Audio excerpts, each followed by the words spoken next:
Hello everyone, कैसे हो आप सब। आई होप आप सब बढ़िया होगे। तो मैंने एसबीआई क्लर्क की थर्ड वेटिंग लिस्ट के लिए आरटीआई लगाया था। 21 डेज़ के बाद रिप्लाई आया है। मैंने 28 के फरवरी के दिन मैंने आरटीआई लगाया था। तो इसमें हम देखने वाले हैं कि सेकेंड वेटिंग लिस्ट में कितने लोगों को बुलाया गया था और कितने लोग एब्सेंट थे।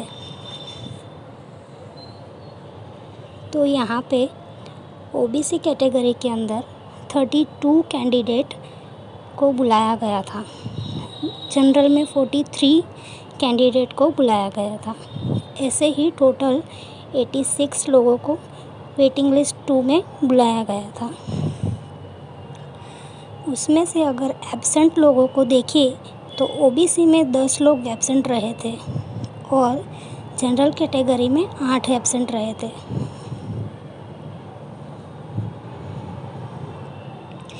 ये सब डेटा से हम देख सकते हैं कि कितनी वैकेंट सीट रहती है थर्ड वेटिंग लिस्ट के लिए।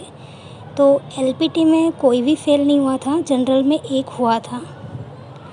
और कितने लोगों ने एक्सटेंशन लिया था, तो ओबीसी में 7 लोगों ने एक्सटेंशन लिया था और जनरल कैटेगरी में 8 लोगों ने एक्सटेंशन लिया था। तो देखा जाए तो ओबीसी में 7 लोगों ने एक्सटेंशन लिया, उसमें से मिनिमम मतलब 2 लोग तो हो गए जो ज्वाइन नहीं करेंगे,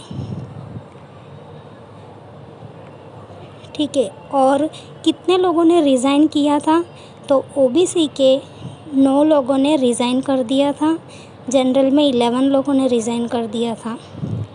तो ये सब को हम कैलकुलेट करें अगर कि कितनी सीट्स बचती है ओबीसी के लिए, तो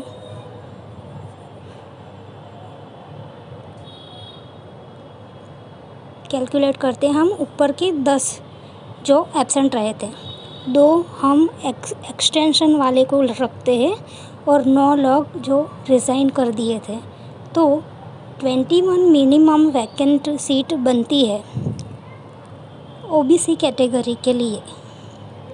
ऐसे ही हम जनरल कैटेगरी के लिए भी चेक करते हैं कि कितनी सीट्स वैकेंट रहती है।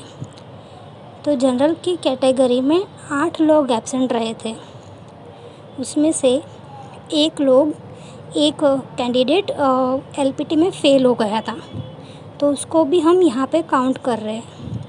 8 और 1 9 और 2 कैंडिडेट मेडिकल में एब्सेंट रहा था। 8 कैंडिडेट ने एक्सटेंशन लिया था, तो उसमें से भी हम मान के चल सकते हैं कि 1 से 2 कैंडिडेट ज्वाइन नहीं करेंगे और 11 लोगों ने रिज़ाइन किया था। तो करीब 21 से 25 तक सीट्स बन रही है वैकेंट।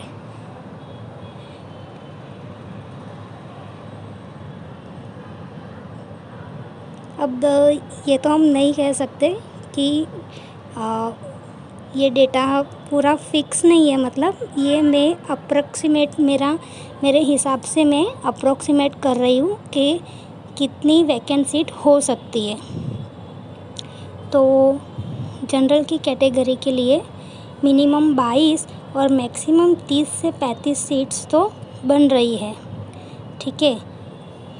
और मैंने और एक क्वेश्चन किया था कि वेटिंग लिस्ट थर्ड कब आने वाला है, तो इसमें डेट दिया गया है कि 28 अप्रैल के दिन वेटिंग लिस्ट थर्ड आने वाला है। और जो वेटिंग लिस्ट थर्ड है उसमें सिलेक्ट किए गए कैंडिडेट्स का ज्वाइनिंग डेट 28 मई को होने वाला है।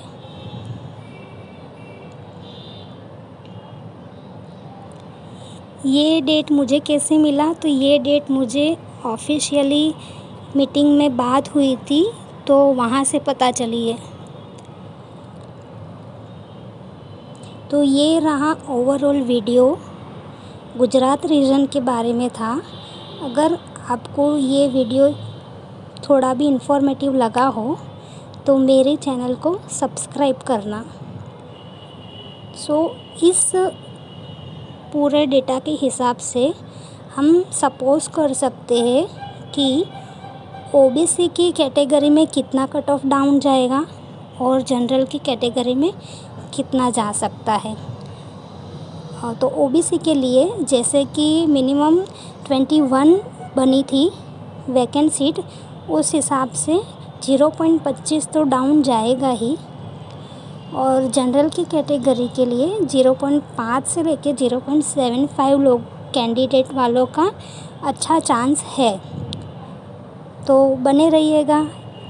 इसी के साथ thank you very much for watching my video. Like कर देना, शेयर कर देना।